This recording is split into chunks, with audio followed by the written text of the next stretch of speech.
Hi there. Thank you for tuning in to Grow Your Gifts. Today's topic is what is active listening really? So, in essence, it is to shut the F up, close your mouth, and keep it the hell closed. Yep, that's the essence. Gonna come in strong with this one. I mean, if everyone knows what active listening is, then why are so few people doing it? In my experience. I'm sure other people can relate. How are you even hearing the other person if you are talking at the same time? I feel I can come on strong with this. Like I have the right to feel. I feel I have the right to come on strong with this as a former and sometimes current motor mouth. No, I'm not really anymore, but I do love to talk. Girl loves to talk and spin a yarn and all that good stuff. So there's always, positive and healthy way of doing something and a toxic, dysfunctional, and negative way of doing something. So definitely in my former times, I feel I have the right to come on strong in this topic because, I've been there. So this habit of mine was truly ruining my life and my relationships. I think, though, on a subconscious level, let's bring it home, let's bring in some compassion and some understanding and some awareness that I may have started this as a defense mechanism, as a way to signal to others, do not share your intimate details with me. My plate is already full with my own trauma, and I can't handle learning about your trauma as well. So I'm just going to keep talking, hoping you'll go away or just basically feel like you can't get a word in edgewise. And that was only in my personal life, not in my work life, where my job was to mostly hear, digest, understand, document what children are learning and feeling while working with a team of other professionals. You got to have your listening hat on at work to be successful. We all know that by now. But with my personal life and with severe trauma in my early childhood, especially there was a splitting, a fracture. And I learned that term through counseling sessions. And basically, internally, a defense mechanism kicks in and the individual splits in some way and begins to compartmentalize in specific ways. So for me, I think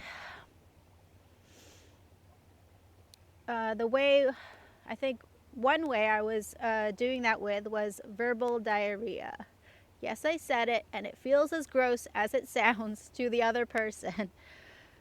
For a long time, with my close friends and family, I thought I am being good at expressing myself, telling a story, and plus, I'm an excellent listener.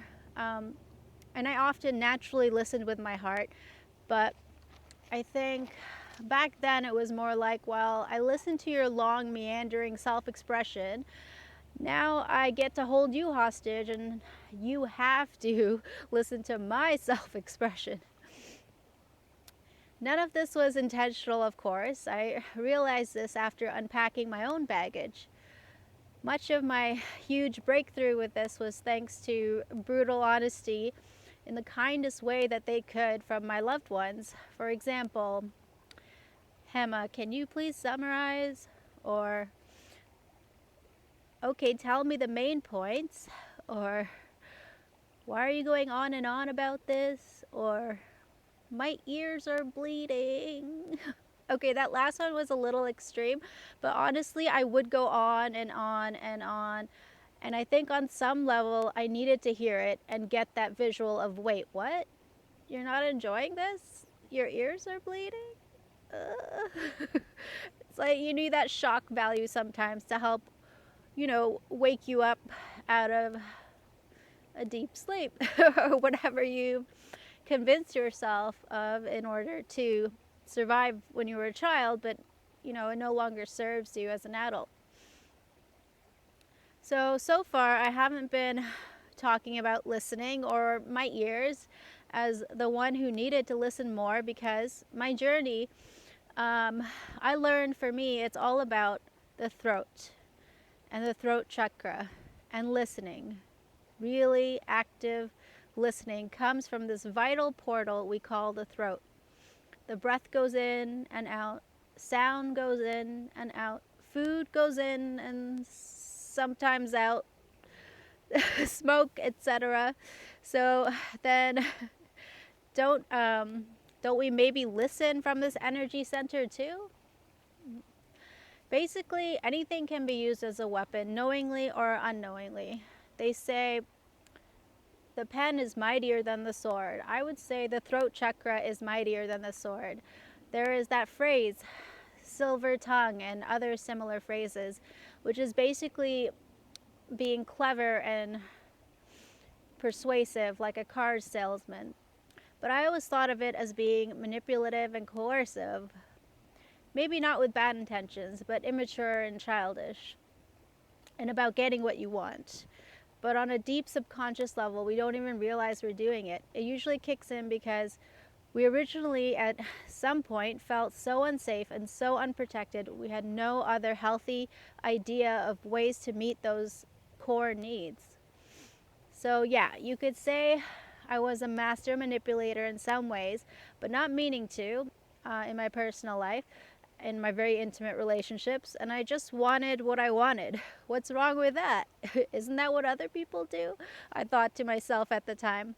But the answer became clearly no. That is not what mentally and emotionally healthy people do.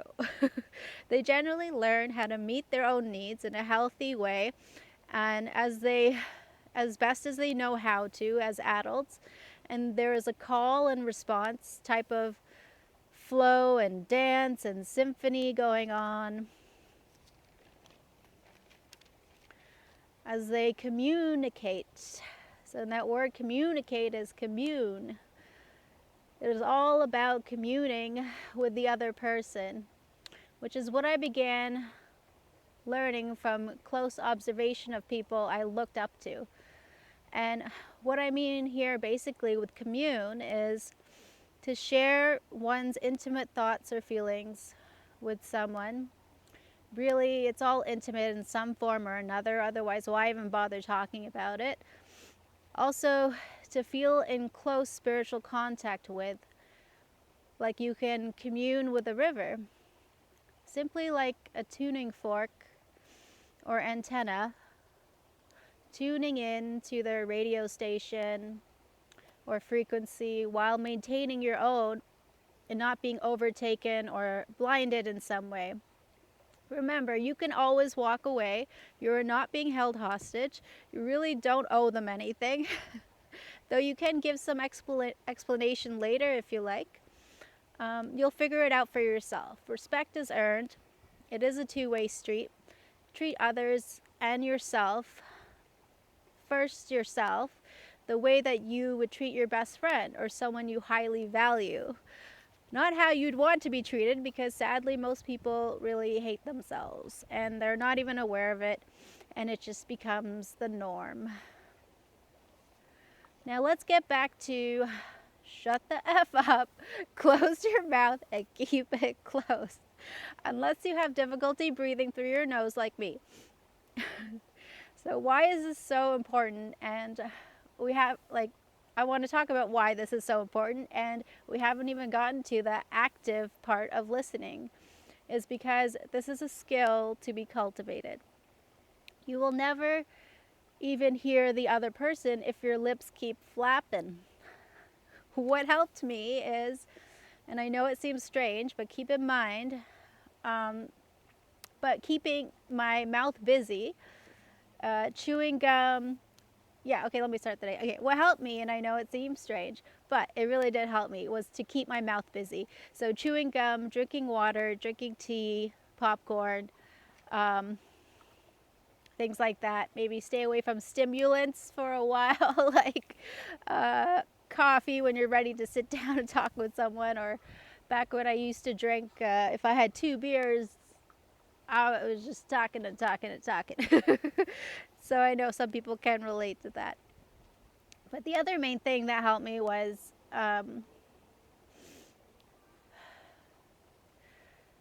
to give up hearing the other person. My psyche at the time was not into that. Instead, simply focus on my own breath.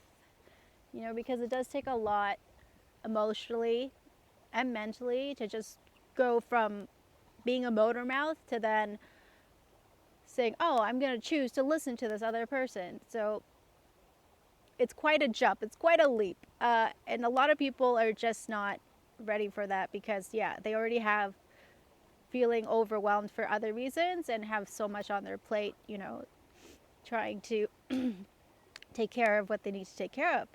So instead of, trying to hear the other person, I was like, just give up on that, all right?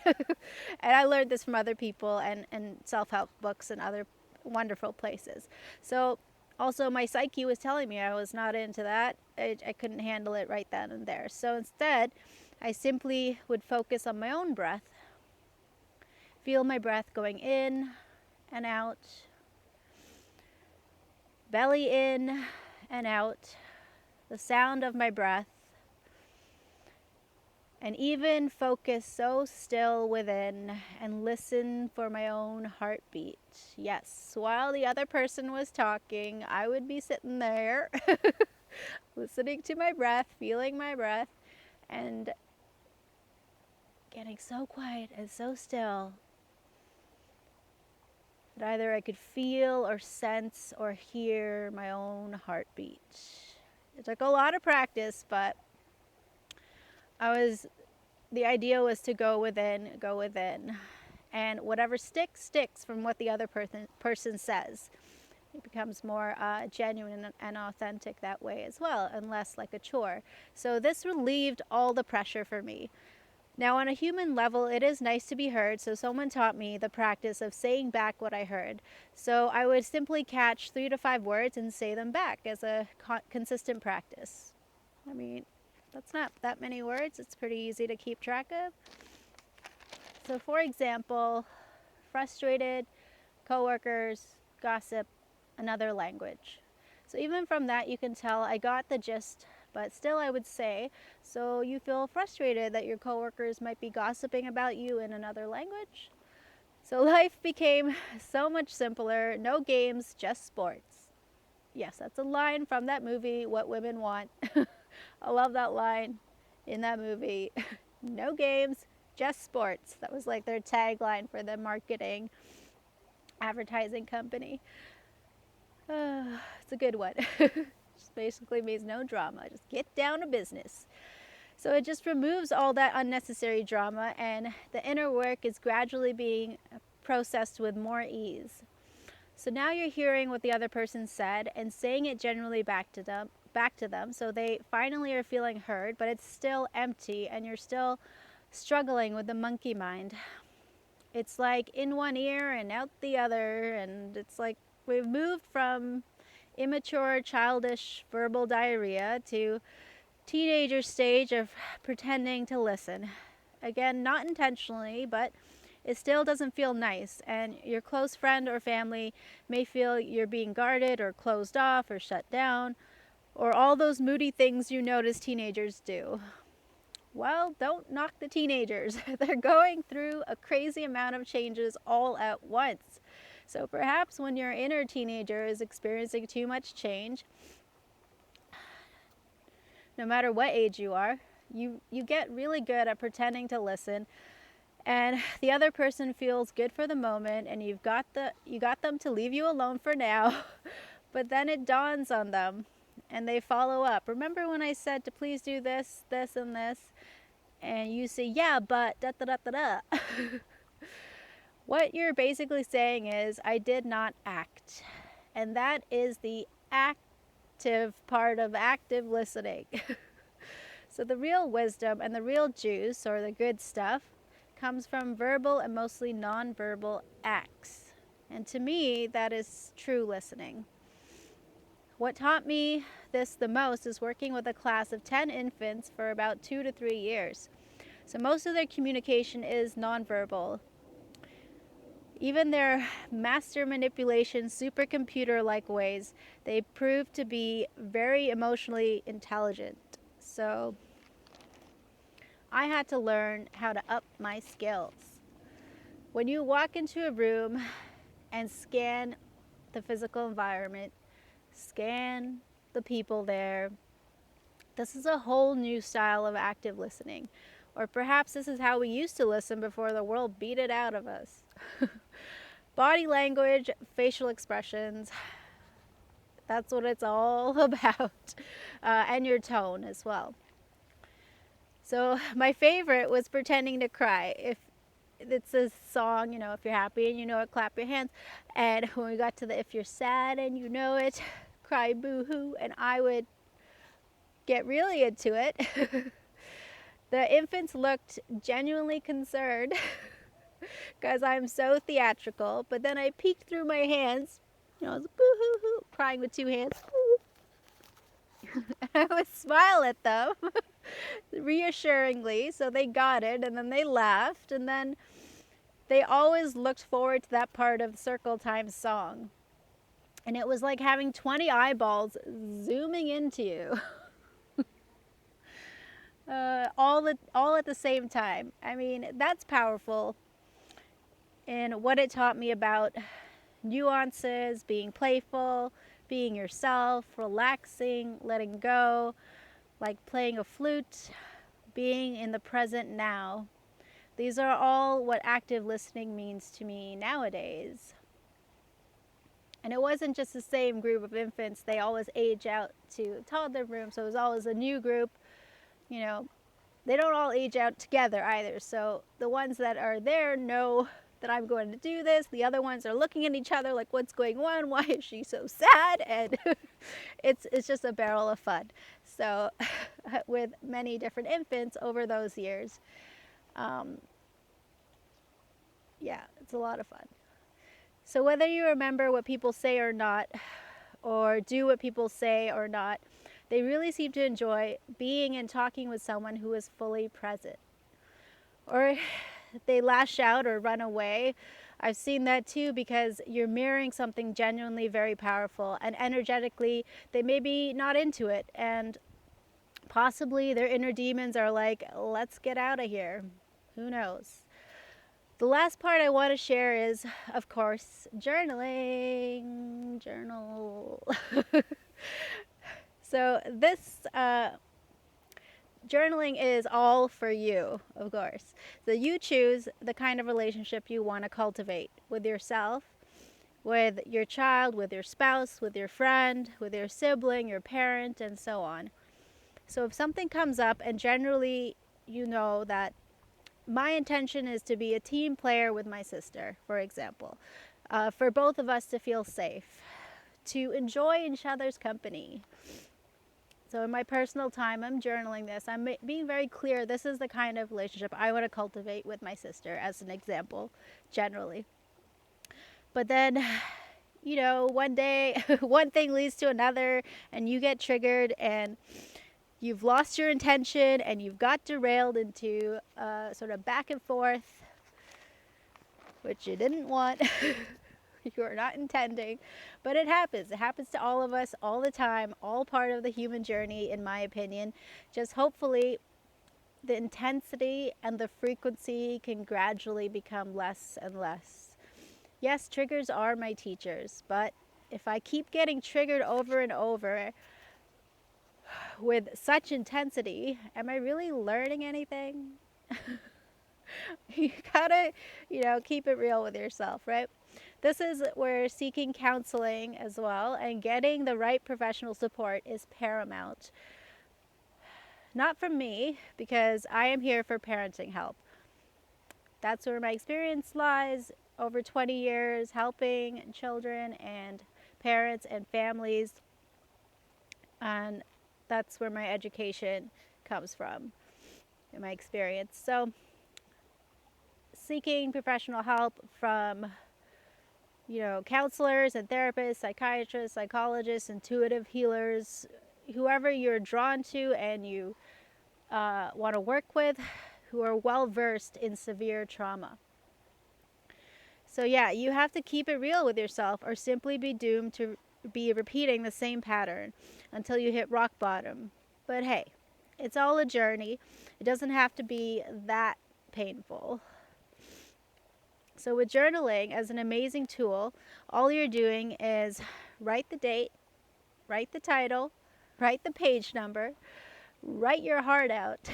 So and so happened with my sister. Use a red pen for super duper anger. Get it on the paper and out of your system. Keep your journals in a private place just in case there's some nosy people around. This is for you and you alone. It's not for, journal and share time or anyone else to accidentally see open and read. You want to keep it in a special place and personal and private. So what is also happening, especially as you consistently read it back after a month, you are shining your own light of awareness, and a pattern emerges, clear as day. And sometimes something miraculously clicks. And solutions may begin to come to the forefront, and past trauma may surface, like, oh no, I only hate it when my sister expresses this thing because this abusive person from my childhood did the exact same thing, except my sister really was just trying to point something out to me. Holy, she was not out to get me. Oh man. We've all had those kind of, I would say, light bulb moments, or in my case at the time, it was a lightning moment. Lightning has struck in a good way. So yeah, it has taken me years to rebuild broken trust, but I truly feel all this inner work is worth it.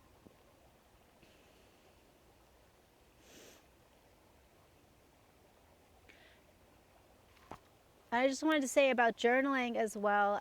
It is a great, powerful tool, and writing everything down is awesome.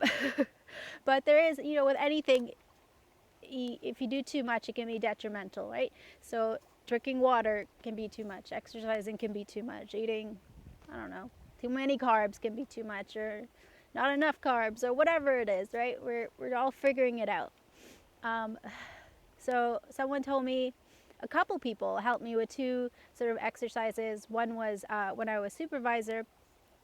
I couldn't walk around with a notebook all the time. If I had it on a piece of paper, maybe I lost that paper. It wasn't the best system to have.